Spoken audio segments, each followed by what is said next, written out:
Bienvenue sur le podcast Murmuréquin.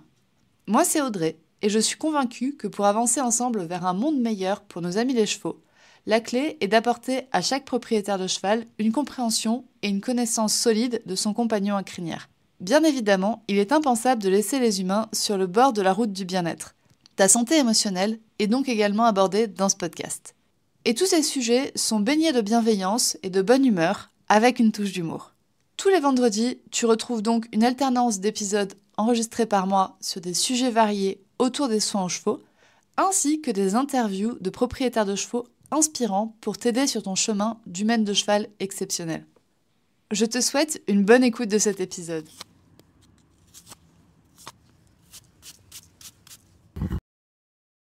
Bonjour à toutes et bienvenue sur ce nouvel épisode du podcast Murmuréquin. Dans cet épisode, j'ai envie de vous parler de moments de solitude qu'on partage toutes. Des moments, je suis sûre qu'on a toutes vécu de près ou de loin et qui fait que on se sent vraiment très très seul dans le monde équin face à notre cheval ou face à d'autres personnes. Et en général, si tu te sens seul dans ce monde équin, et qu'en général tu veux le révolutionner ce monde en replaçant en fait ton cheval au centre de tes pratiques, si tu te sens seul, c'est aussi en général parce que t'aimes te poser tes questions, t'aimes trouver tes propres réponses, t'aimes trouver des réponses qui sont les plus logiques possibles pour ton cheval. Et pour ce faire, pour trouver ces réponses, je sais que t'aimes bien réfléchir en collaboration avec des professionnels pour entourer au mieux possible ton cheval.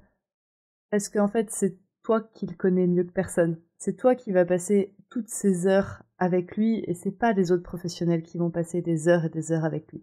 Les professionnels auront certainement des connaissances et des compétences que tu n'auras pas, mais il y a une compétence que les professionnels ne pourront jamais avoir et c'est celle de connaître ton cheval et de passer du temps avec lui. Donc du coup, cet épisode, il est pour toi qui a une curiosité insatiable, qui veut de l'autonomie et qui sait surtout que rien n'est tout noir ou tout blanc avec les chevaux. Et ça va être ce premier moment de solitude, c'est justement quand tu te retrouves face à quelqu'un qui te dit que c'est tout noir ou tout blanc. Cette personne qui soit se prend pour un gourou, soit cette personne qui est sous l'influence d'un gourou. C'est ce premier moment de solitude, c'est ce moment où t'as une personne en face de toi qui te dit « Mais si, il faut faire comme ça parce que machine le fait, donc c'est la meilleure chose à faire. » Les exemples que j'ai trouvés, j'en ai trouvé beaucoup dans le soin des chevaux, honnêtement. Et j'en ai aussi trouvé certains dans l'équitation. Mais ce premier va être sur les soins des chevaux. Et le premier exemple que j'ai, c'est au niveau du parage. Il y a certaines écoles de parage qui vont te dire de ne jamais tailler les fourchettes de ton cheval. Donc il ne faudra jamais le faire. Et donc du coup, si ton pareur ou toi, vous sortez la rainette pour les fourchettes de ton cheval, c'est que c'est un mauvais parage. C'est que vous faites un mauvais parage. Et que le pareur est un mauvais pareur, c'est que toi tu n'y connais rien. Alors qu'en vrai, il y a personne qui est capable de nous dire pourquoi il faut jamais toucher à la fourchette d'un cheval. Pourquoi est-ce qu'il faudrait jamais tailler la fourchette d'un cheval? Même si la fourchette est totalement pourrie et qu'elle part en lambeaux, il faut jamais y toucher avec la rainette, surtout jamais. À ce sujet-là, moi j'ai une anecdote, c'est que j'étais dans une pension, et en fait, j'étais la seule personne de cette pension à avoir mon cheval pieds nus et à être convaincue d'avoir mon cheval pieds nus. Et un jour, il y a un couple qui est arrivé, donc 2 autres personnes, avec leurs chevaux, et eux aussi avaient leurs chevaux pieds nus. Donc on s'est retrouvés autour d'un barbecue, et puis à un moment donné, ils avaient quand même un peu compris que personne n'était pieds nus dans la pension, sauf moi. Et donc on commence à discuter un peu pieds nus, pieds de nos chevaux, etc. Et ils me demandent une photo du dernier parage que j'ai fait de mes chevaux, enfin voilà, pour échanger. Et sauf que sur ce parage, j'avais taillé les fourchettes. Ils m'ont dit « Ah non, mais c'est pas comme ça qu'il faut faire, il faut jamais tailler les fourchettes, c'est forcément c'est un mauvais parage, t'y connais rien. » Ils m'ont quand même dit « Tu n'y connais rien, c'est un mauvais parage », alors que j'étais entre guillemets leur seul soutien dans cette pension. Juste parce que ils étaient obnubilés par quelqu'un qui leur avait dit qu'il ne fallait jamais toucher la fourchette des chevaux. Donc du coup, si toi aussi t'as vécu des moments de solitude face à des personnes qui sont sous l'influence d'une autre personne, ou si toi aussi tu as été sous l'influence d'une personne qui en fait te disait des choses et que tu les prenais pour... j'ai perdu l'expression. Mais que tu les prenais pour argent comptant, que tu te disais oui, bah oui, cette personne a dit que c'était ça, donc c'est comme ça, et ben, tu as toute mon empathie. J'ai aussi été sous ces influences, je me suis aussi dit, non mais il faut jamais tailler la fourchette, c'est impossible de le faire. On est passé par là, on est toutes passées par là. Là j'ai pris l'exemple dans la podologie, mais je suis sûre que t'as encore 1000 autres exemples qui sont possibles. Et le moment où on se sort de l'emprise d'un gourou, de l'emprise d'une seule personne qui te dit quoi faire, c'est le moment où on commence à s'interroger. Et c'est pour ça que je t'encourage à t'interroger le plus possible, à te remettre en question le plus possible, parce que le moment où on se pose des questions, c'est le moment où on a de la curiosité pour quelque chose, et c'est le moment où on fait changer les choses en fait. C'est justement ce moment où tu te dis, mais en fait, pourquoi il faut jamais toucher la fourchette? C'est ce moment qui te fait dire, ok, bah, je vais réfléchir à ce qui est mieux pour mon cheval. Sauf que ces moments où on s'interroge tout le temps, on peut se sentir vraiment très très seul. Parce que quand on commence à se poser une question, on commence à s'en poser 1000. On met le doigt dans un engrenage qui s'arrête quasiment jamais. Donc du coup, on s'interroge tout le temps, tout le temps, tout le temps. Et c'est des moments où on peut se sentir aussi très seul. Je pense que je vais te raconter une autre histoire, je pense que ça va te parler. C'est ce moment où ton vétérinaire vient de partir. En tout cas, ton cheval a un problème de santé, tu appelles le vétérinaire arrive, te fait son diagnostic, te fait ses prescriptions, et puis il repart. Et là, toi, tu rentres chez toi, et tu te mets à fouiller tout Internet jusqu'au bout de la nuit, à la recherche d'études sur le sujet de la problématique de ton cheval, et des traitements qui sont possibles pour ton cheval. C'est ce moment où t'es toute seule devant ton ordinateur, avec comme seule lumière dans la pièce, celle de l'écran bleu de ton PC. Je sais que tu te sens très très seule. Ce moment où ton conjoint va se coucher et où toi tu restes réveillée pour encore continuer à te documenter sur les tendinites, sur le naviculaire, sur le conflit de processus épineux. Ce moment où t'es peut-être en train d'écouter cet épisode de podcast en fait. Ce moment où tu t'interroges tout le temps, c'est des moments où on peut se sentir très très seul. Et en fait, on n'est pas du tout seul à le faire, hein. On n'est pas du tout seul. Tous ces moments-là, je suis persuadée que toutes les auditrices de ce podcast l'ont vécu au moins une fois. Ce moment où t'es toute seule face à ton PC et où t'as 1000 onglets d'articles de blog qui sont ouverts et d'études scientifiques qui sont ouvertes, on se sent très très seul à se dire ok, mais je fais quoi? Parce que là, je trouve tout et son contraire. Juste parce que je me pose des questions en fait. C'est fatigant. C'est très fatigant. Donc non, tu n'es pas seule, ne t'inquiète pas. Et ce moment où tu t'interroges va mener en général à un moment donné où il va falloir prendre une décision. Où il va falloir être active dans la prise de décision et dans les soins de ton cheval.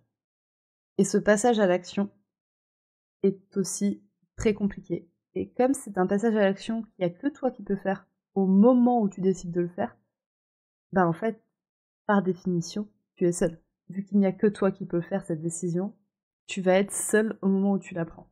Et c'est donc le troisième moment de solitude, et où je vais encore te raconter une petite histoire, c'est ce moment où t'es dans la carrière sur ton cheval. Alors ce coup-ci, je prends un exemple d'équitation, et pas un exemple de soin.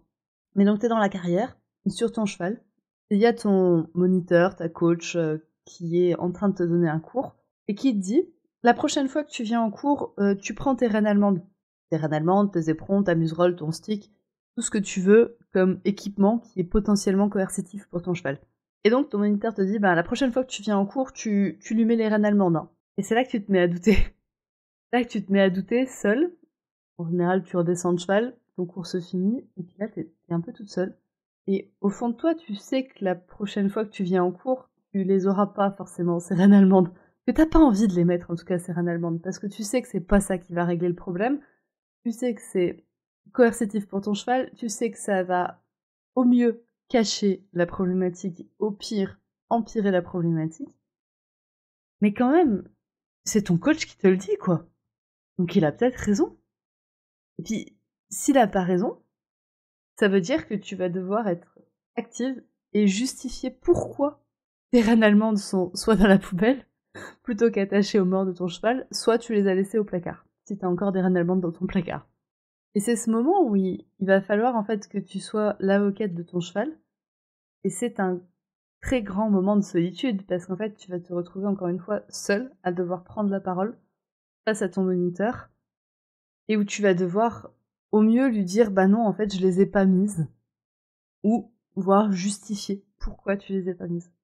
Et dans ce moment-là, je peux pas être dans tes oreilles grâce à ce podcast, mais sache qu'encore une fois, tu n'es pas seul, il y a d'autres personnes qui sont passées par là, il y a d'autres personnes qui ont réussi à passer par là, et en général, en communiquant, on y arrive, en amenant le professionnel aussi à se questionner. Moi, ça m'est arrivé une fois, où une monitrice m'a dit « Ah, mais ton cheval arrête pas d'ouvrir la bouche, la prochaine fois, tu lui mettras une muserolle. » Et moi, je lui ai dit, mais en fait, s'il ouvre la bouche, pourquoi est-ce qu'il ouvre la bouche, tu vois? Et qu'est-ce que je peux faire pour qu'il l'ouvre pas? Et en fait, en se questionnant, juste en lui demandant, mais en fait, pourquoi est-ce qu'il ouvre la bouche? Donc, pourquoi est-ce que tu veux que je mette une muserolle? Seconde question, pourquoi tu veux qu'il ferme la bouche? Cette professionnelle elle a réfléchi, et puis en fait, 10 minutes après, elle me dit, en fait, attends, t'as raison, on va regarder un petit truc sur ton mort. Et il s'avère qu'en fait, mon mort était juste trop long pour le cheval, enfin, les montants du mort étaient trop longs. Donc en fait, forcément, mon cheval ouvrait la bouche parce que le mort lui tapait dans les dents de devant. Donc, juste en réglant le mort, il ouvrait plus la bouche. Et c'est un peu le cas pour tous les équipements qu'on sait coercitifs de nos jours. C'est de pourquoi est-ce qu'on cherche à les mettre, et est-ce qu'il n'y a pas une autre manière d'obtenir le résultat qu'on cherche à obtenir, et pourquoi est-ce qu'on cherche à obtenir ce résultat. Ce qui nous mène au 4e moment de solitude. C'est justement quand la personne en face de toi te sort des exemples te sort des explications qui sont très très vagues. Typiquement, ouais, mais si, en fait, c'est comme ça qu'il faut faire parce que tu sais, c'est important et que je l'ai lu quelque part sur un groupe Facebook. Non, en fait, c'est pas parce que tu l'as lu sur un groupe Facebook que c'est important, et le fait que tu l'aies lu sur un groupe Facebook n'est pas une explication en soi. Et ce moment où tu vas devoir être face à une personne et lui demander plus d'explications que juste je l'ai lu sur un groupe Facebook, il va être aussi très très seul. Il va être très très seul parce que forcément tu vas confronter cette personne, et donc ça va pas être agréable pour elle. Et donc du coup, vu que ça va pas être agréable pour elle, ça va pas forcément être agréable pour toi non plus. Donc là encore, un bon moment de solitude, mais sache que tu n'es pas seul à le vivre, on est plein d'autres à le vivre. Et donc pour toi, qui ne te contente pas de vagues explications, pour toi qui es actif dans la prise de décision de ton cheval, pour toi qui t'interroge tout le temps, et pour toi qui n'aime pas les gourous qui te disent quoi faire sans réfléchir plus loin que le bout de ton nez, sache que tu n'es pas seul. Je pense que toutes les auditrices de ce podcast sont déjà passées par là. Et vous êtes nombreuses, hein. Vous êtes plus de 2500 tous les mois à écouter cet épisode de podcast, donc dis-toi qu'il y a au moins 2500 personnes qui qui ont été dans une situation très similaire à la tienne. Et si t'as envie de vérifier certaines de tes connaissances et t'assurer que tu en sais déjà énormément, ou que t'as envie d'en apprendre encore plus, je t'ai créé un quiz qui te permet de tester les connaissances sur le bien-être de ton cheval. Ce quiz est disponible sur mon site internet murmure-animal.com. Il est aussi disponible sur le compte Instagram @murmure.animal, et je te le mets en description de cet épisode. Mais je sais que vous êtes énormément à écouter ces épisodes de podcast, soit en voiture, soit en train de ramasser les crottins, soit en train de promener votre chien. Il y en a de plus en plus qui promènent leur chien en écoutant les épisodes de podcast. Donc du coup, je sais que t'es pas forcément capable de cliquer immédiatement sur le lien en description de cet épisode. Donc n'oublie pas que tu peux retrouver ce quiz sur Instagram et sur mon site internet. Et d'ailleurs, vous êtes déjà plus de 200 à avoir passé ce quiz, et plus de 90% d'entre vous ont eu plus de la moitié des réponses justes. C'est un quiz qui est en 12 questions, et vous êtes plus de 90% à avoir au moins plus de 6 réponses justes. Et je trouve ça impressionnant, parce qu'en fait, je pensais vous piéger sur certaines questions. Honnêtement, j'ai mis des petites questions qui forcent à réfléchir. Et non, vous vous en sortez vraiment très très bien. Vous vous en sortez vraiment très très bien. Vous êtes vraiment trop forte en fait. Et c'est là où je me rends compte que il y a un vrai espoir en fait pour le milieu équin. Donc merci à toi de participer à ce groupe qui cherche en fait à révolutionner le monde équin en plaçant le cheval au centre de nos pratiques. Merci à toi qui aime te poser des questions. Merci à toi qui aime trouver des réponses. Merci à toi qui a une curiosité insatiable. Parce que c'est vraiment ça qui fait que, ensemble, on ira vers un monde meilleur pour les chevaux. C'est la fin de cet épisode. Je te remercie beaucoup pour ton écoute. Encore une fois, 1000 merci à toi. Je pourrais même dire 2500 merci. un pour chaque auditrice de ce podcast. Merci beaucoup à vous d'être là individuellement et en groupe. Parce qu'encore une fois, je suis persuadée que seul, on arrive à faire bouger les choses, mais c'est la force d'un groupe qui fait qu'on y arrive vraiment à bouger les choses en profondeur. Chacune a affaire avec son petit effet papillon, mais c'est quand il y a toute une armée de petits papillons qui se met en route qu'on arrive à faire bouger les choses à grande échelle. Donc merci beaucoup, et à très bientôt pour un prochain épisode. Bonne journée! C'est la fin de cet épisode de podcast. S'il t'a plu, tu peux le partager à une personne de ton entourage qui pourrait également l'apprécier. Tu peux également venir me dire ce que tu en as pensé sur le compte Instagram murmure.animal. Je te remercie encore une fois de ton écoute et je te retrouve la semaine prochaine pour un nouvel épisode pour toujours plus de connaissances pour ton cheval et pour toi.